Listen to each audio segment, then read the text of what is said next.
Testing. Testing.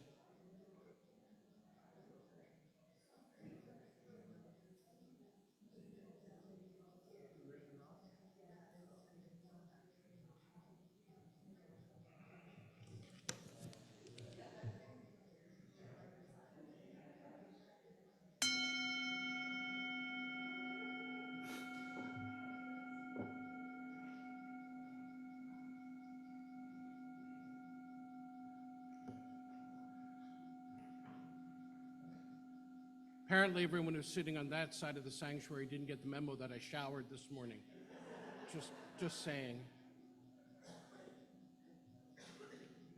Beloved, let us settle into a spirit of worship with a moment of quiet to be followed by the music of Prelude by J.S. Bach, Johann Sebastian Bach, played on our new organ by our music director, Matthew Johnson. You are also invited at this time to light a silent candle of joy or sorrow.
Nicole McKay writes our words for chalice lighting this morning.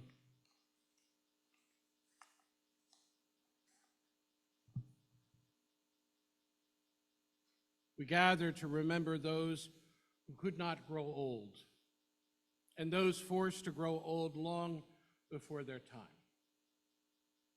We gather to mourn and grieve with one another all our losses, the people, the stories, the loved ones, and the futures that could have been.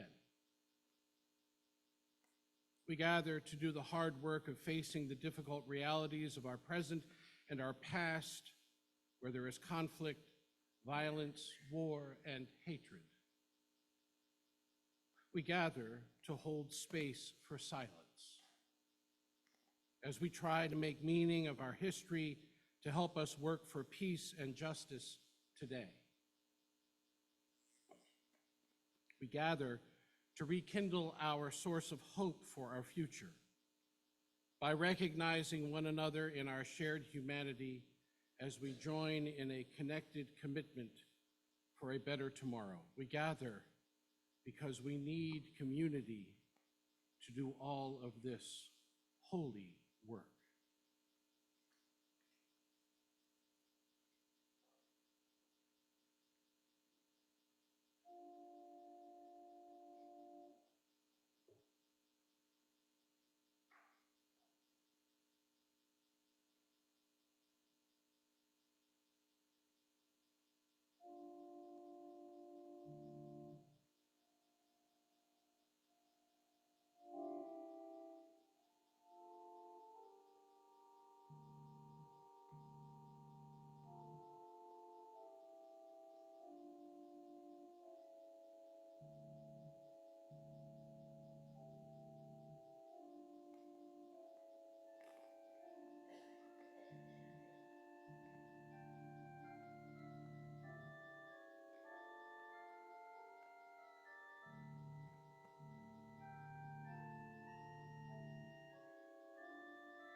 Good morning. Welcome to the Unitarian Universalist Church of Worcester, a congregation of love, hope, and justice, inspiring people to take on the challenges of a changing world. My name is Payson, and I am honored to be one of the ministers of this congregation. We begin by acknowledging that in Worcester, Massachusetts, we work, live, learn, and worship on the seized ancestral homeland of the Nipmuc people who survive and remain active as the Nipmuc tribe. We offer a special welcome to those of you who are new and visiting with us for the first time this morning. We're delighted that you're here. We hope that you will join us in Fellowship Hall following the service for refreshments and conversation. If you have questions or you desire more information about this service or any of the ministries or programs of this congregation, please do not hesitate to ask. We invite you to fill out one of the cards found in the pews this morning. A card can be placed in the offering plate or given to one of our ushers or greeters. For those of you joining us online this morning, we offer you a very special welcome. For safety purposes and so that we might come to know you better, please add your name to your video feed as you are able. Would invite you to please take a moment to sign one of the attendance clipboards as they are passed around. Though you're not obligated to sign, we appreciate your information and will use it only for church purposes. During the service, we offer an opportunity to share a very personal joy or sorrow. If you'd like yours to be read aloud by me, please print it on an index card in the pew and either drop it in the collection plate when it comes around or hand it to me just before that part of the service. These cards will also be posted outside my office to be shared with our friends at other services. For those of you online, we welcome you to place a joy or sorrow in the chat, preceded by the words, "Please read," so that we can find it quickly and include it at this time in the service.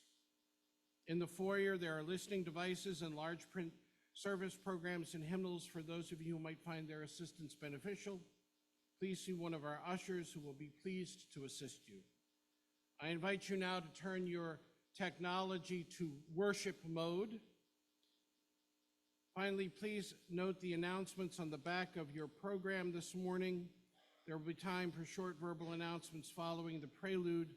I would add to the announcements that located in the foyer today and in Fellowship Hall are paper copies of the congregational survey that is also published online for those of you who would prefer to submit your survey by paper. There are boxes that are beside each of the piles of those surveys. You may return your survey to that box so that it might be included in our calculations moving forward. Our opening words this day are by my friend and colleague, Heather Daniels. We come this day called by war, by the suffering we inflict and endure when minds cross borders, fail to reason and compromise. We come this day called by loss, the deaths of those who serve in our name, those whose lives end before their natural course in service to a cause greater than our own. We come this day called by hope, hope that we will in some season finally surrender our swords for plowshares. And we come this day called by peace. May we hear its song, may we proclaim its promise. May our remembrance today renew our struggle. We can never stay or rest. Would you please join together in our opening hymn this morning, found in your gray hymnals, number 187, Sounds Along the Ages. Please rise in body or in spirit.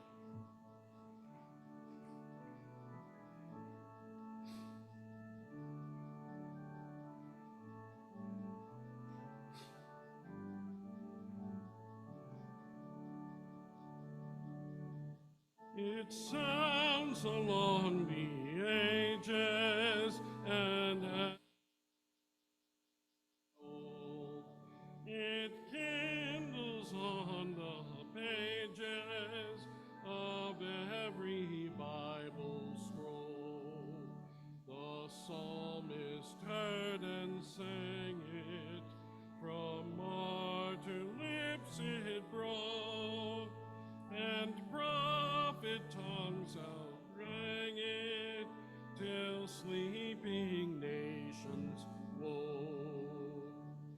From Sinai's cliffs it echoed, it breathed from Buddha's tree. It chimed in Athens' market, it hallowed Galilee.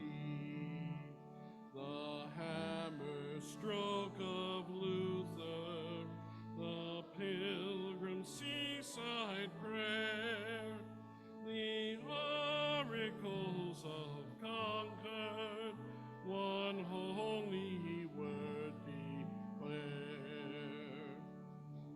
It calls and lo, new justice, it speaks and lo, new truth.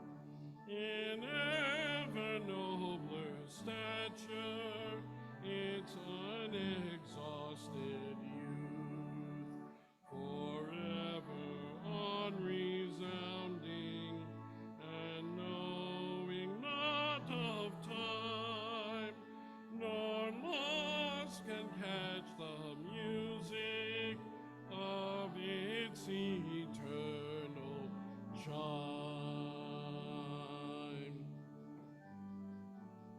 Please be seated.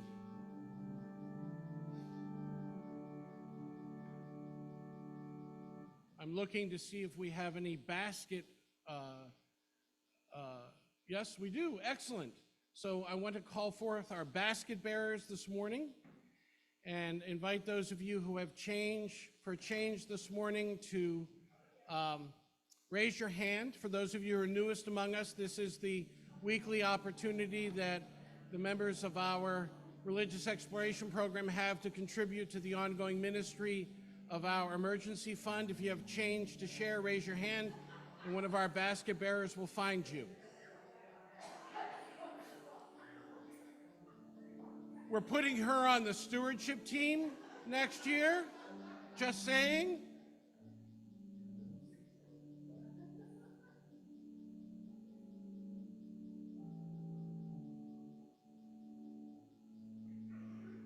And we can bring those baskets forward and wish for you all a wondrous day of friendship and activity. Go now in peace, go now in peace. May the spirit of love surround you everywhere, everywhere you may go.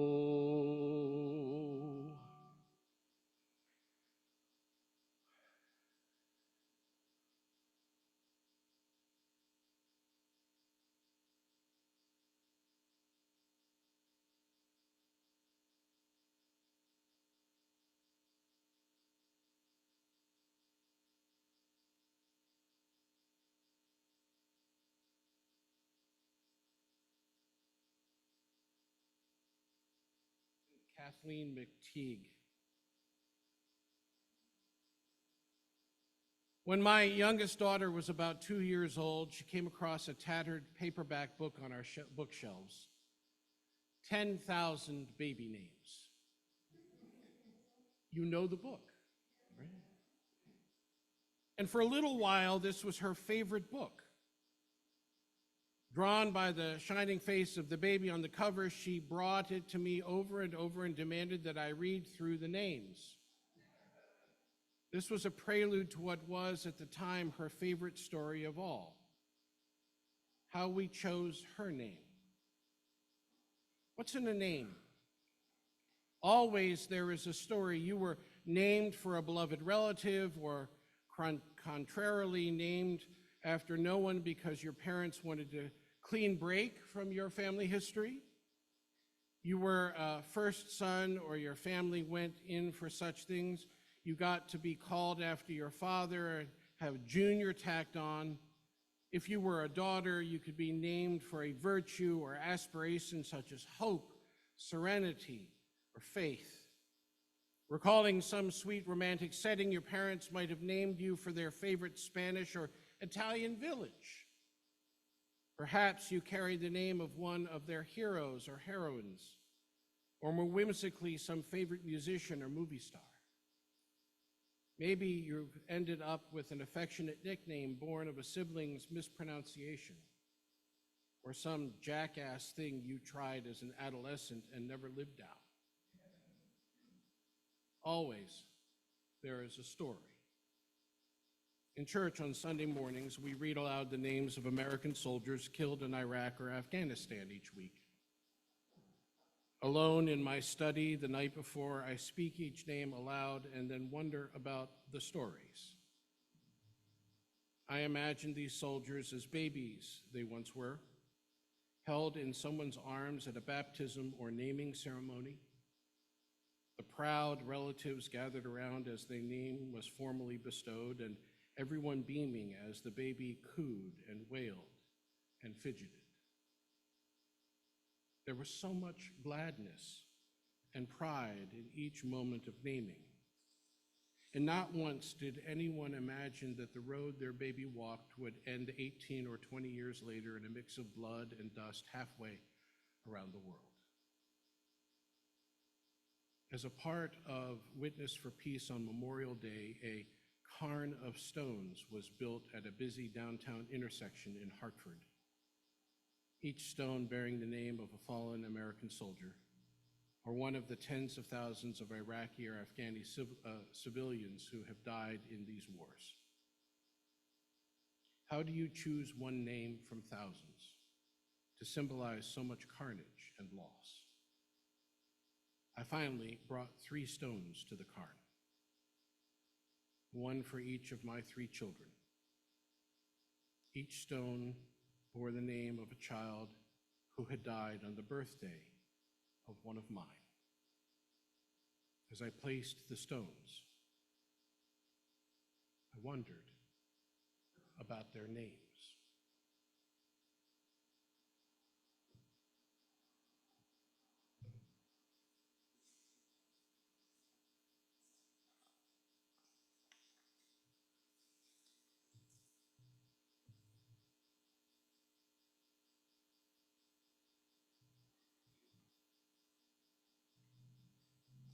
It seems odd on some level to finish a reading like that and then begin with, would you like to hear some good news? And I think the greatest news we have this morning is the presence of our new instrument, and more so, the continuing presence of the musician and music director who brought it to this place. I'm so grateful to Matt for finding this incredible gift. This is about a $25,000 to $30,000 instrument that we got for about $15,000. So, or $1,500, excuse me, $1,500, and another $500 to move it, which is just an absolute gift. And I think the Hammond company from which it comes was grateful to know that it was going to serve someone or someone's in this community that they had long served themselves up on Lincoln Street. So we honor them. The other thing that I'm mindful of is that the organ that we have that we are trying to figure out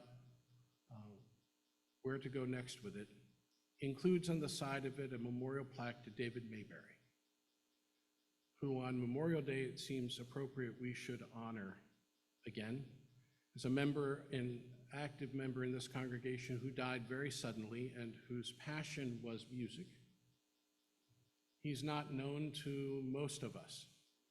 There are a few here who have a tenure long enough to be able to bring him into memory, and I'm so grateful for your presence. But it is important for us to remember those who came before us whom are not part of our immediate memory, but reflect something of the legacy that we continue by our cherishing our instruments and those who play them. In addition, I think it appropriate that at some point we would add a plaque to the new organ, as well as replacing the plaque from the old onto the new, the memory of our once beloved organist Walter Irvine, who many here remember, and his beloved wife, Shirley, who were very much the center of this congregation when I arrived here 25 years ago, and I was delighted to know them both. We're not going to place the name of Matthew Johnson on it just yet. He's got to have my permission to die, and I'm never giving it to him. So, but we ought to at least have some way of acknowledging that this gift from Matt continues our delight in the music that's provided here. This is all wonderful news, especially on a Memorial Day weekend, as we honor those who have come before. And it is in service to those memories and to the ways in which we continue to try to reflect that legacy in all that we do here, musically, with our ministries and our mission in the larger community, that we pause each time that we come together for worship and take up an offering, an opportunity for us to contribute what is symbolic of our own efforts to the larger mission and ministry of this place. And it is in service to that mission and ministry that we pause once again and give each other the opportunity to reflect our commitment through the offering. For those of you who are online, you are invited to participate in this offering, or those of you here who would like to do so digitally by texting 508-231-5335 and following the instructions on your screen. At this time, the morning offering will be received.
The sun is sinking low in the skies above Ashoka. The pines and the willows know soon how we'll part. There's a whisper in the wind of promises unspoken and love that will always remain in my heart. My thoughts will return to the sound of your laughter, the magic of moving as one, and a time we'll remember long ever after. The moonlight and the music and the dancing are done. Will we climb the hills once more? Will we walk in the woods together? Will I feel you holding me close again? Will every song we ever sung stay with us forever?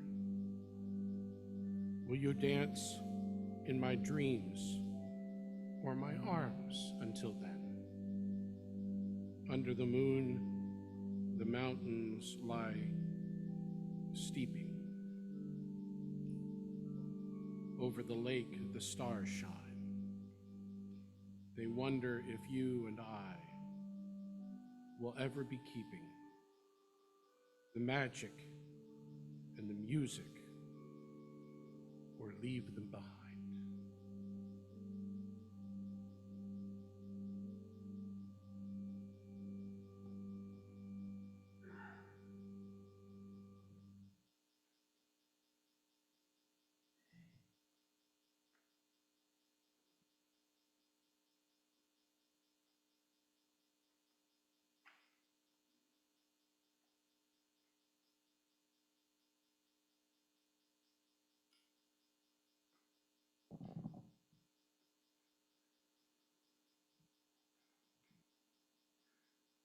We come once again to that time in our service when we're given pause to consider what is deepest in our hearts or most profoundly on our minds or in the work of our hands.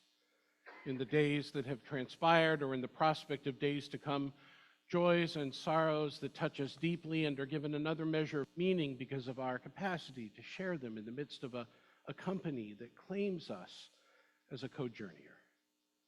So I invite those of you who have joys or sorrows this day to come forward and form lines on either side of the sanctuary, to come and speak briefly into the microphone, telling us first who you are so that those using our auditory enhancement devices or joining us online can also participate in this important ritual. And then to light a candle if you so desire. Or if you would like me to read your joy or sorrow aloud, please bring it forward on a card, and I will do so. Are there joys or sorrows to be shared this day?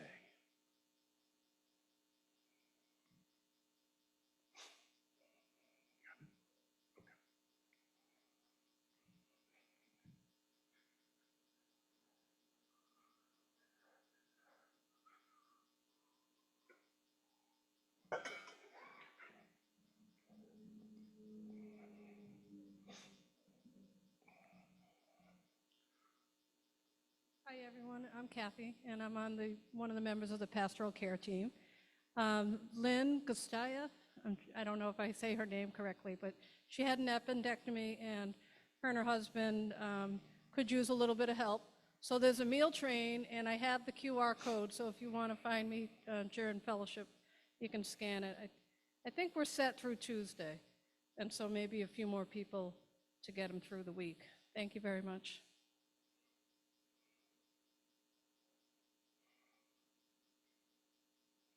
Hi everyone, my name is Melissa. It's not exactly a joy or a sorrow, it's kind of a request.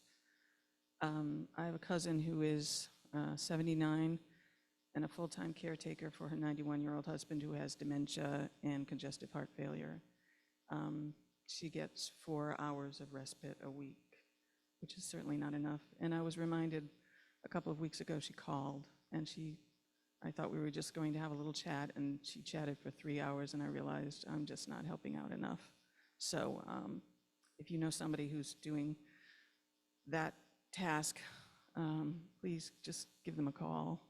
Even 15 minutes I know would help. She told me herself. She said she gets 5 minutes when she goes out to pick up the paper and the mail and talk with the neighbors every day. So I'm sure she could use a little more, and everybody could. So thanks.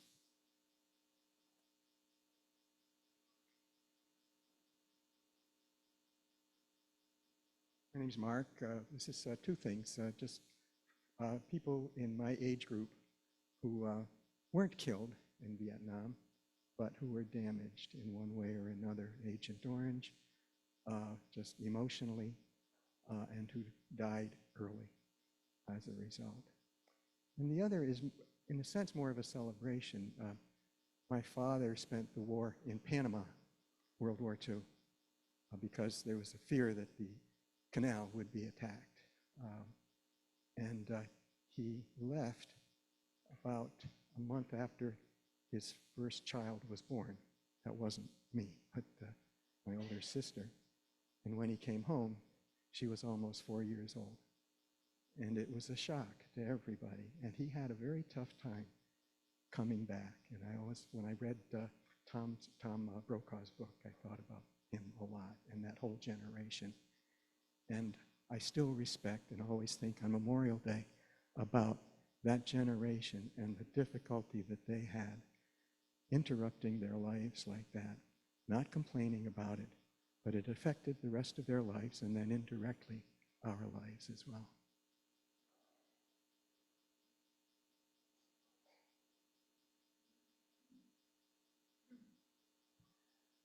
My name is Linda, and it's a joy but a bittersweet one. For several years in a row, we've been vacationing at a place in the White Mountains called Pine Valley Cabins in Thornton near Woodstock. Sadly, the owner and his wife, and they ran the whole outfit themselves, hired no outside help to make reservations, to clean, to do maintenance. Sadly, his wife, a very nice person, passed away a year and a half ago from cancer, and last year, Andy, the owner, ran a place all by himself, and those are people who have treated us like family every time we've come there. I found out this year he's selling the cabins and plans to move to Oklahoma. However, we found another place to stay, not far from Pine Valley. And, as he, next phase of his life, I'm just wishing him the best and very thankful for all the memories we've had there.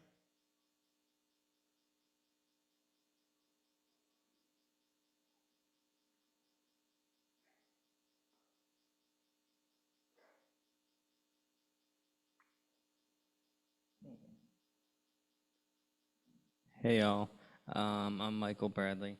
I just want to thank Reverend Aaron for all the support he's given me the last few years in this church. And some of you guys know my mom's been dealing with cancer. It's spread throughout her whole body, and it spread to her brain. Now they're saying that the studies, she's on hold because it's in her brain. So she hasn't had any chemo or anything for a few months, but she had radiation, but they stopped it. And now she's on hold again. But otherwise, for the last 9.5 years, she's still a fighter. And I finally found an apartment. I'm in the midst of a move. But yeah, I'm moving back to Worcester, so hopefully I'll be here more. And thank you all. And thank you, Aaron.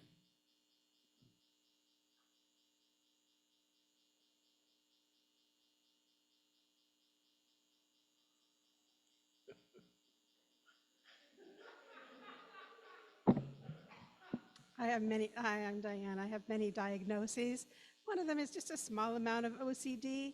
And for Kristen Payson, I'm going to fix Aaron Stoll. It was fixed earlier. It went rogue, which is the story of my life. One of my many church wives, so church spouses. Janet, I have several, is right. Janet Hawks, who's joining us online this morning, and hi, Janet, and all of you who are joining us online this morning. Thank you for being here. Janet writes prayers for Elizabeth Erickson having an MRI this week to find out about her leg, which was hurt at dance recital a week ago. Are there other? Okay. I also want to honor the fact that yesterday was the 11th anniversary of my mother's. Oh.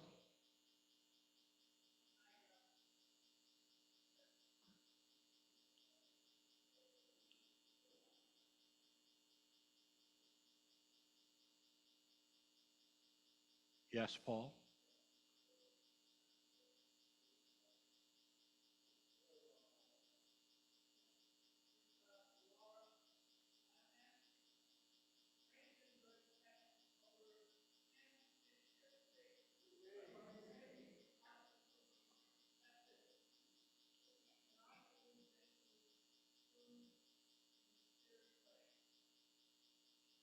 Excellent.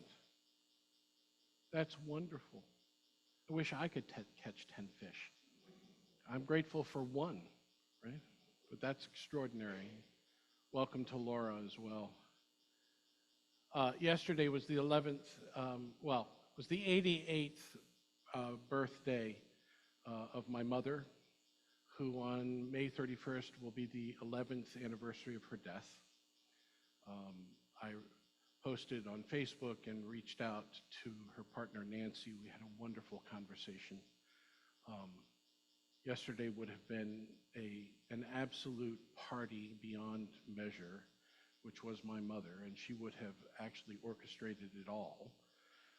So thinking about her and We welcomed our youngest home from college this week, who drove in with his mother's car and a mattress and box spring attached to the top of it in the midst of the deluge on Thursday. You know, it was wonderful. It's exactly what a 23-year-old should be doing. We just sighed, and I got soaked, and that was the way it worked. So, and then he promptly dumped everything and went off to the Cape with be with friends, and is leaving from there to go to Florida. So we have officially turned into a drop zone, which is apparently the next stage of parenting, which is fine. Let us be in the spirit of prayer and meditation.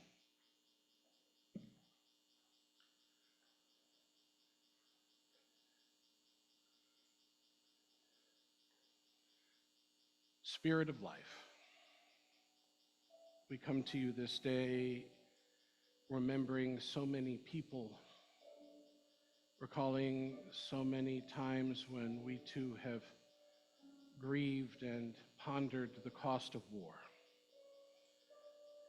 Mindful this day of the spirits of those who have been taken too soon, and for those whose lives were indelibly marked by the experiences, as well as the families who loved and love them. Help us to be mindful of our caretakers and those whose lives are filled with the necessity and the desire to make life easy for a loved one. We come today to celebrate our capacity as community to surround and support those who have deep needs. We come today to remember the wonderful moments in life when our children bloom. We come remembering our capacity to witness to life's greater possibilities when we ask for healing and wholeness.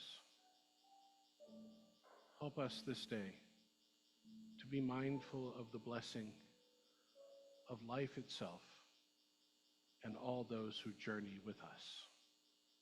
Amen, and blessed be.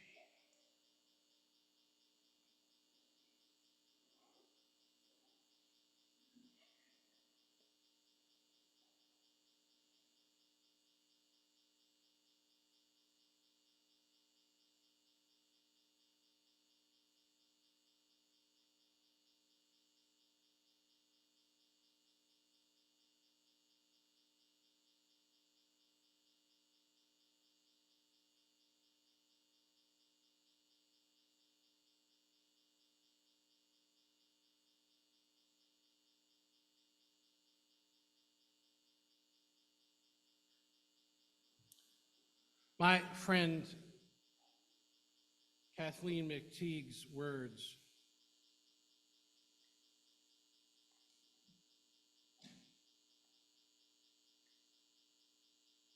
resonate with me this morning. Her reflection on the names of those who died in service to their country and those killed in the course of war reminds us that one's life is not fundamentally defined by the means of their death, though for certain that means gives us much pause to consider the value of that life and all life, if we're given a chance to pause and consider it. For many years, Memorial Day was a pilgrimage for me to join my extended family in rural New York State as we honored those generations who had gone before with neighbors whose families are memorialized in similar fashion with graves and flags and flowers. Unlike other cemeteries that bear a more visible witness because of their proximity to traffic and daily observation, the cemetery where my family lies in honor is tucked away from the daily remembrance routine. But on Memorial Day, between the time spent cleaning graves and the reconnection with those doing the same, the small parade of high school band members and a local military honor guard, we pause in a solemn moment of prayerful reflection. Familiar words are spoken. We remember war is a failure of humanity. And we pause to honor those who were sent to represent our communities and country in response to those failures. Not one of those honored, like my friend Kathleen suggests, would have the foresight that their lives and the lives of those who loved them would be so indelibly marked by the circumstances of their death or the circumstances of their service. We pray in that moment to remember the fullness of their lives and the fullness of our love for them.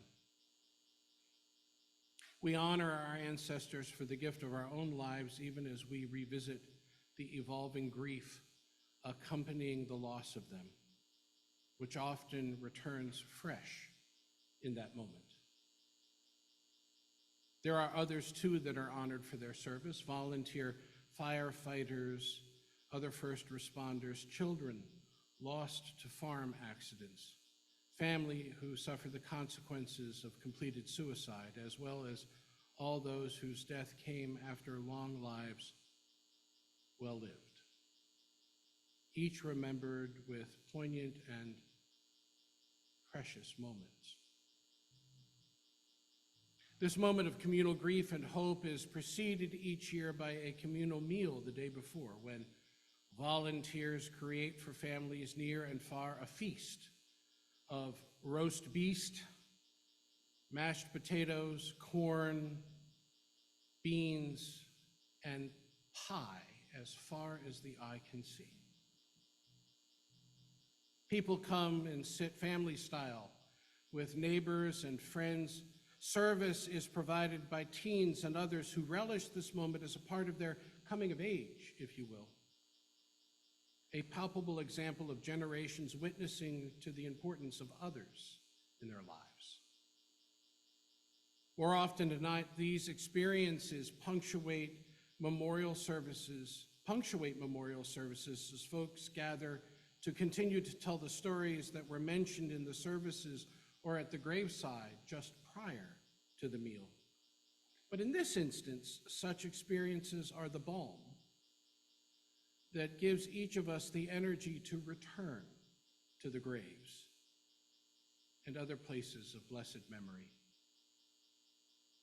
I've been thinking a lot about this experience as I contemplate not only the return of this annual time of honoring our dead, but also that we are once again privy daily to the news of war's devastation on populations around the world.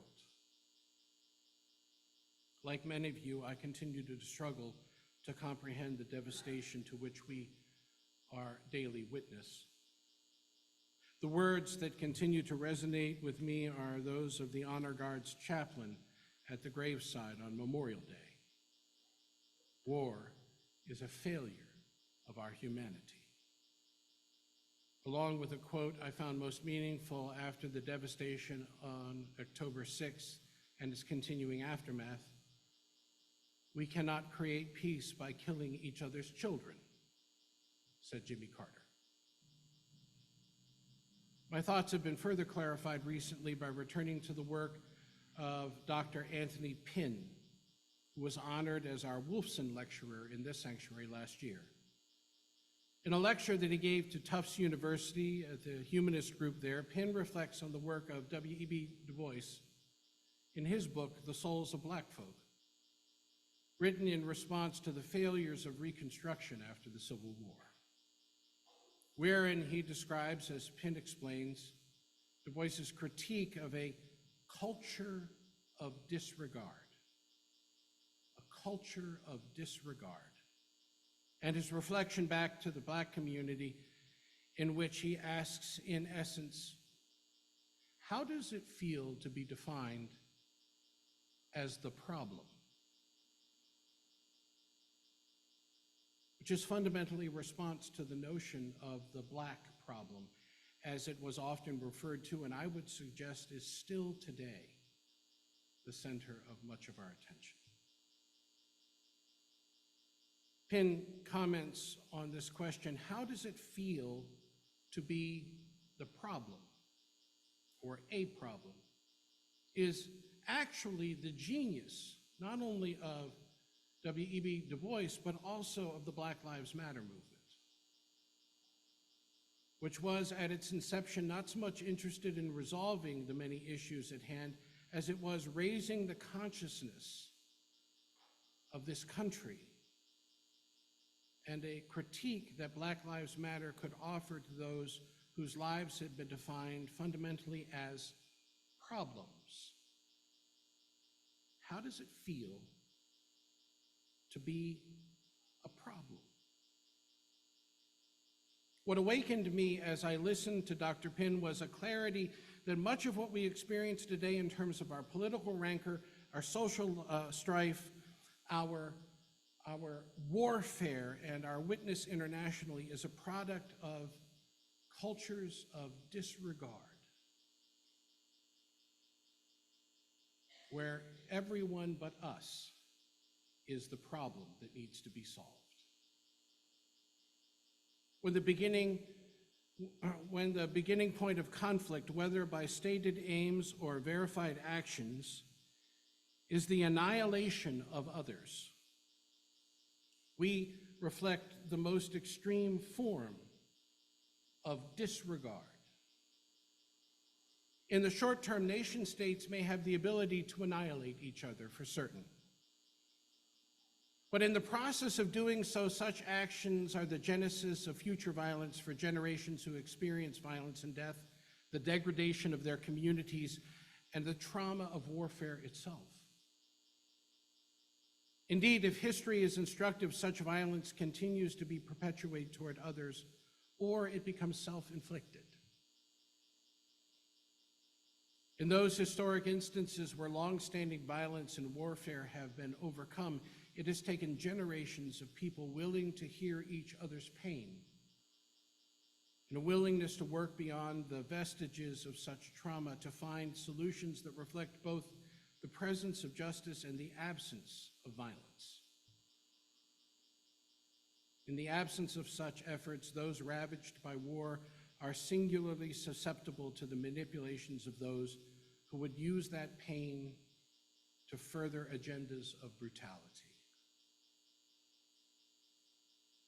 Hear the words of Archbishop Desmond Tutu, now of blessed memory.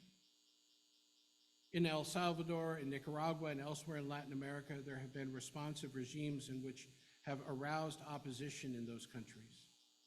Fellow citizens are pitted against one another, sometimes attracting the unhelpful attention and the interest of outside powers who want to extend their spheres of influence. We see this in the Middle East, in Korea, in the Philippines, in Vietnam, in Ulster, in Afghanistan, in Mozambique, Angola, in Zimbabwe, and behind the Iron Curtain.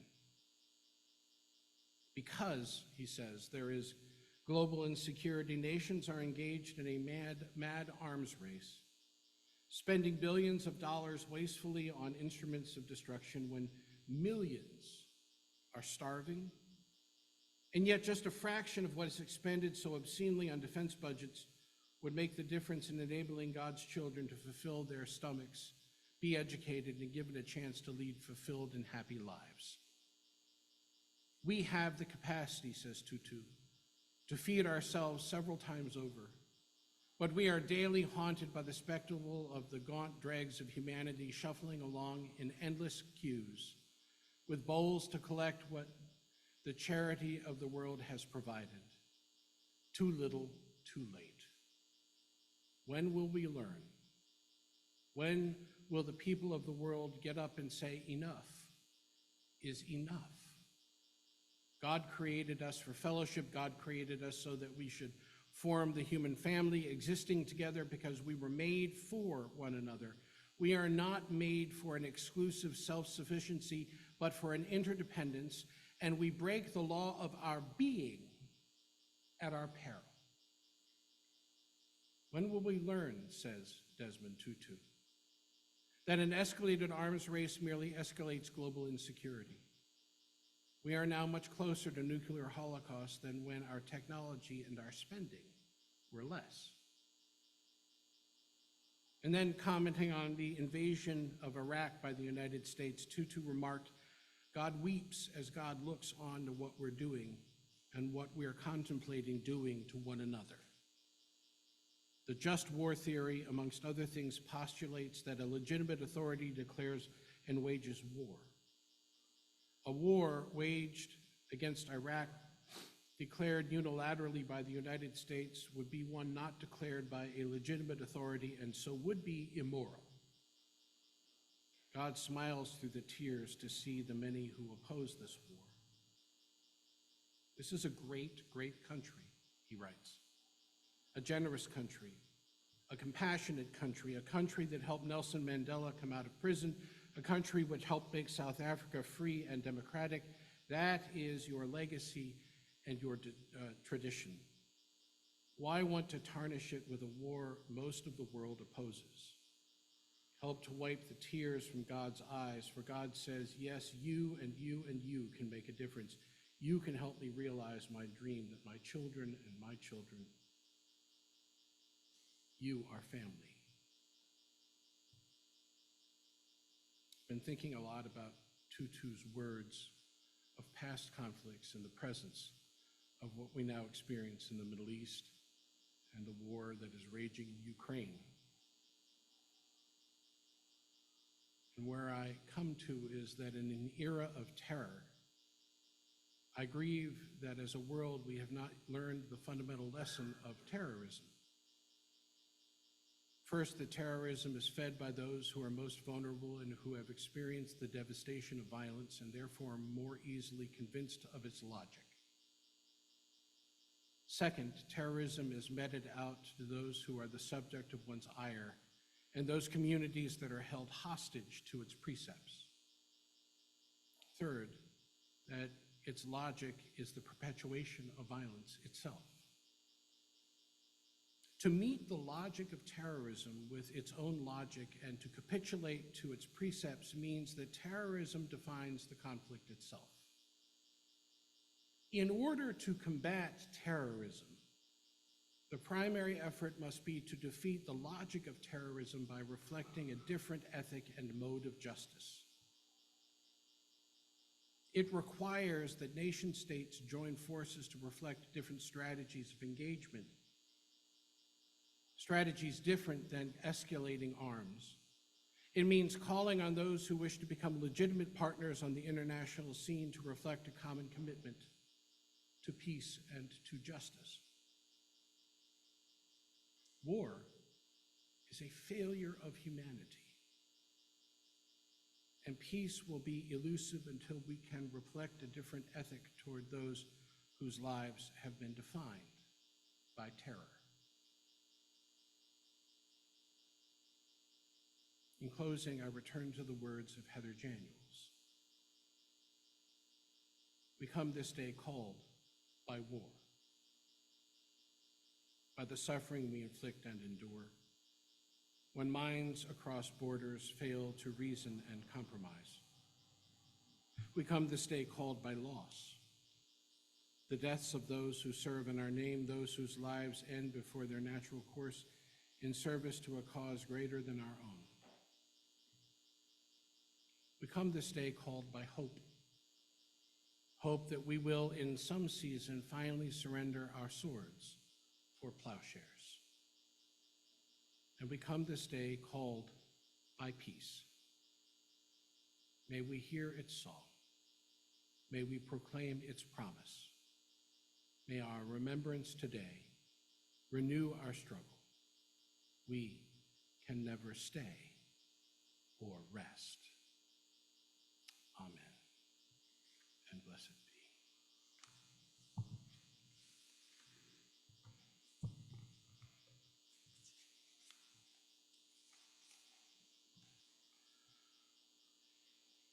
Would you please turn in your gray hymnals to litany number 721.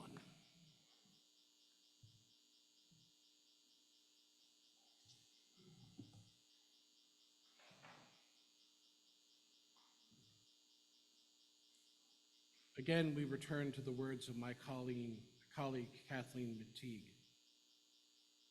in the struggles we choose for ourselves, in the ways we move forward in our lives and bring our world forward with us.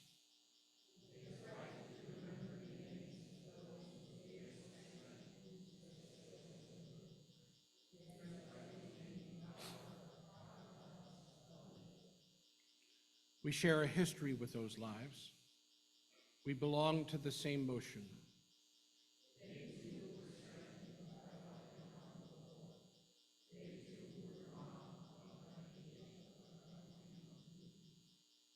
Those who lived before us, who struggled for justice and suffered injustice before us, have not melted into the dust and have not disappeared.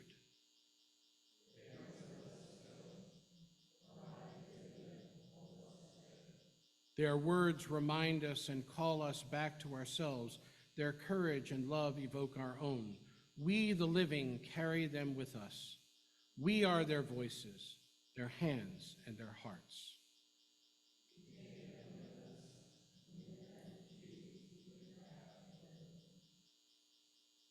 We pause at this time to name those who lend strength to our lives, especially on this Memorial Day. And I invite those of you who would like to share those names aloud to come forward and use the microphone so that those using our auditory enhancement devices, but those of who are online can also participate in this. And I would invite those of you who are online, if you have names you would like to share, you're welcome to place them in the chat and we will include them at this time as well. I will name Robert Payson, William Rogers, Roy Rogers. I will name Chuck Slade and Kenneth Schumann.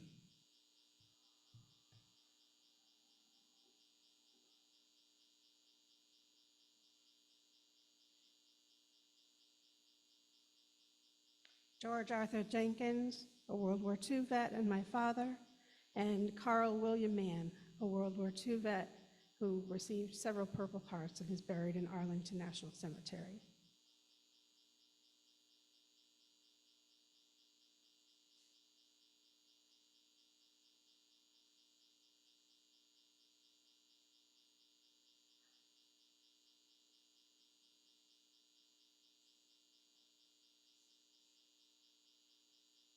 My father, Morton Edward Lachey, a veteran of the Korean War.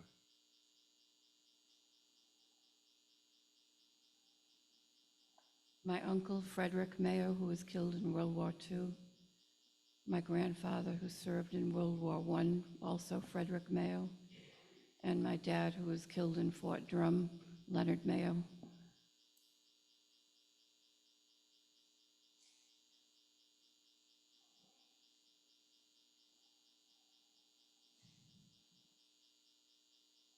My dad, Ed McDonough, who was a veteran of the Korean War, and his two great friends, Frank Catrone and Ed Connors.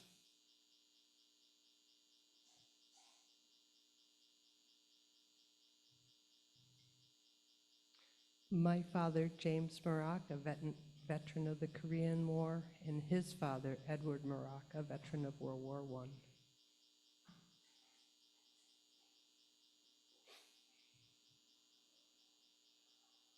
My father, Russell Dowd, is a veteran of the Vietnam War, and my stepfather, Jules Vada, who was a veteran of World War II. I remember this day also Colonel Paul Payson, my uncle, and my uncle Richard Payson. I also remember my aunts on this day, for Betty Norris, for Dawn Stafford, and for Patricia Payson. My father, Leonard Schlesinger, who served in World War II, and my father-in-law, Mario Pfaff, who served in the Swiss Army, and his wife, Marianne Pfaff, yes, who was also in the Swiss Army. And they weren't really neutral. His job was to protect the tunnels in case the Germans invaded.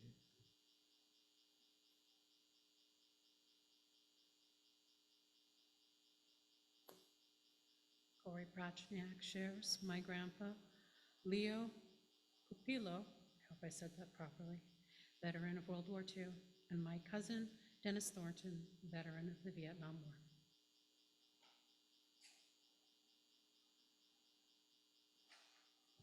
And Laura Lenehan shares Richard Lenehan, veteran of the Korean War.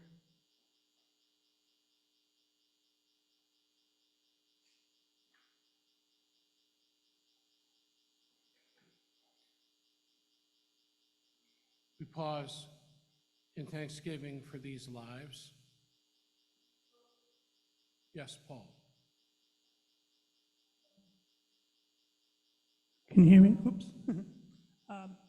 Got here from Corey. We already have Corey. Yep. We pause and give thanks for these lives, those that were long and well-lived, though often marred by the experience of war, and those whose lives were cut short by such action.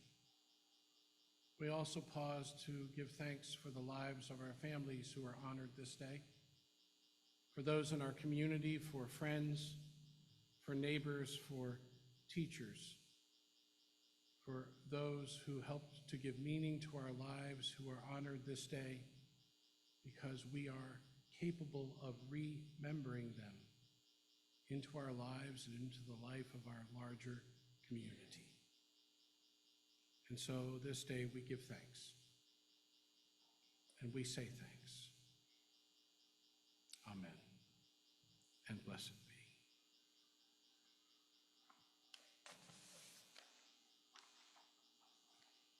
Would you please join together in our closing hymn this day, number 159, found in your gray hymnals, "This is my song." And please rise in body or in spirit.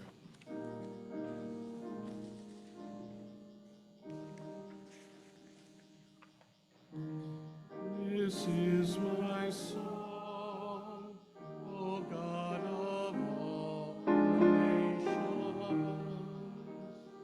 a song of peace for lands afar and mine. This is my home, the country where my heart is. Here are my hopes, my dreams, my holy shrine. But other hearts in other lands are beating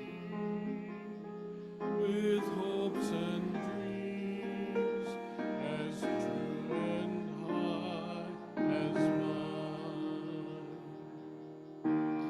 My country's skies are bluer than the ocean, and sunlight beams on clover leaf and pine. But other lands have sunlight too, and clover,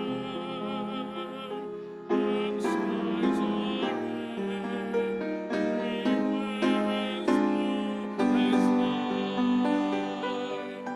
Oh, hear my song, thou God of all the nations,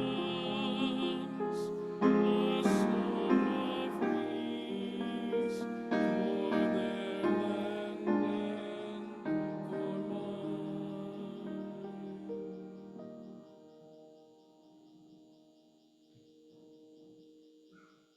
Words from another beloved colleague of memory, the Reverend Barbara Peskin. Spirit of life, whom we have called by many names in thanksgiving and in anguish, bless the poets and those who mourn.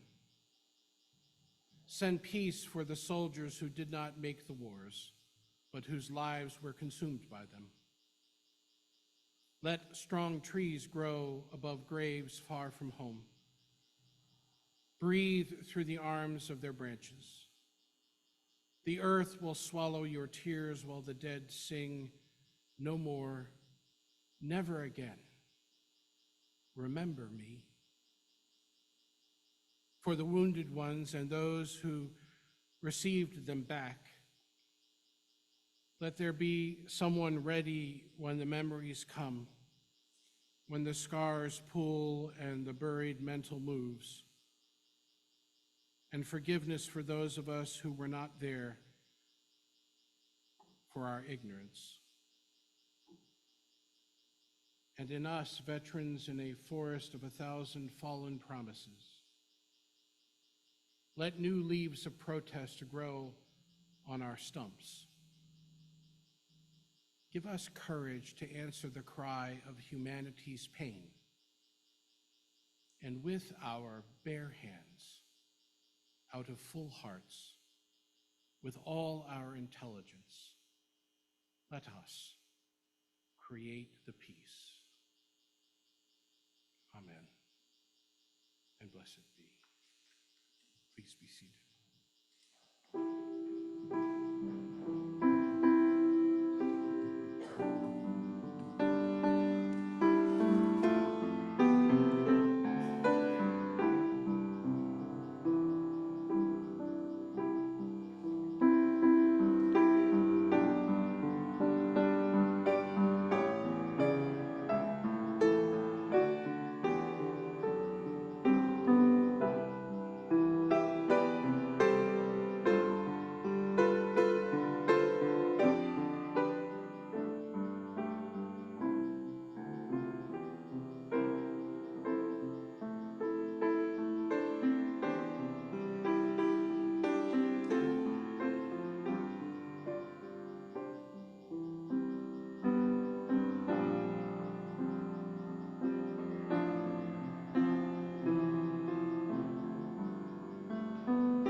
Once again, beloved, worship in this place has come to an end, but our service continues first with any brief announcements. I want to remind you, for those of you who would prefer to fill out a paper survey versus one online, that they're available in the foyer and in Fellowship Hall. I also want to remind you of two things. Well, one thing, because I think the other reminder is coming right here. But the one reminder is that next Sunday following service is our annual congregational meeting. We will need a quorum in order to conduct business, so I want to invite all of you who are members of the congregation to come and be present for this. The more of us that are here, interestingly enough, the quicker it will go.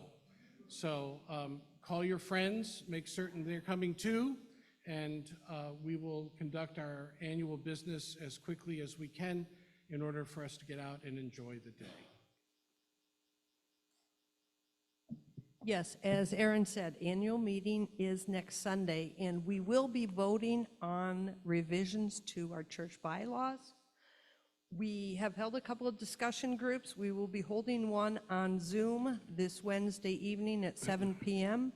There are links available to the old version and the new version of the bylaws.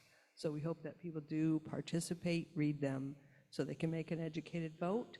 And my next announcement is yard sale is the following weekend, June 8th, all hands on deck.